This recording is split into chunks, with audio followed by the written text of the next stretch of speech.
along the line of actual control is at breaking point in a bloody confrontation. 20 Indian soldiers and over 40 Chinese soldiers have been killed. The Ladakh standoff against India is just the latest in China's long line of confrontations with its neighbors. But can China afford a larger face-off with the world's second largest military? Let's take a closer look.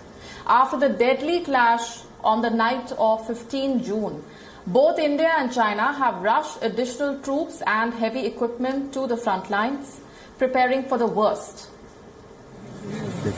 The Dragon is said to have suffered its heaviest casualties in a border conflict in decades. China boasts of the largest military in the world with 2.1 million active personnel, but the PLA has not seen combat since the 1980s. It has little active combat experience. India fields the second largest military, comprising of 1.4 million active personnel. However, while China's forces are stretched thin to focus on other areas of potential conflicts, Indian troops are mostly concentrated in the northern sector, prepared to neutralize the threat posed by China and Pakistan. China secretly acknowledges India's strength in mountain warfare. A Chinese defense expert recently admitted this. With over 200,000 troops and 12 divisions, the Indian Mountain Battalion is the best in the world. India and China avoided a conflict during the Doklam standoff in Bhutan.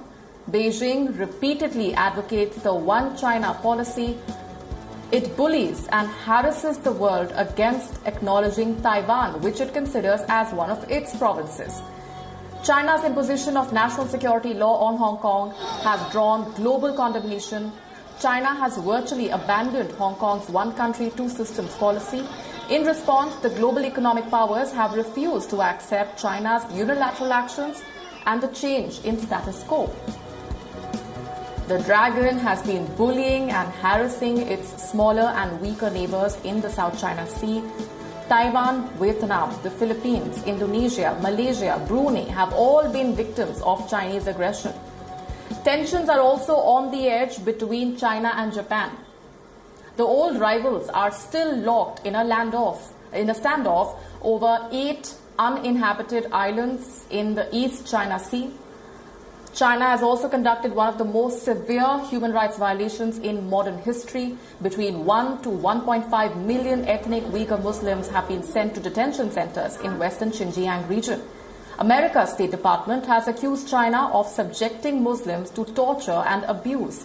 It says China is trying to erase the culture and religion of Uyghur Muslims. Beijing has also threatened retaliation against America. But it's not just border tensions and internal conflicts that China is grappling with.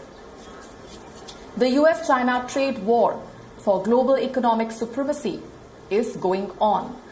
From the LAC to Taiwan, from Hong Kong to Xinjiang, China has displayed utter disregard for international law. Its severe human rights violations and failure to respect the sovereignty of other countries has drawn criticism and sanctions. China is fighting battles on multiple fronts, all this at a time when the world is dealing with the Wuhan virus. Its misadventure along the line of actual control has already proven to be deadly. So will the Dragon dare to enter a war, is the question that arises.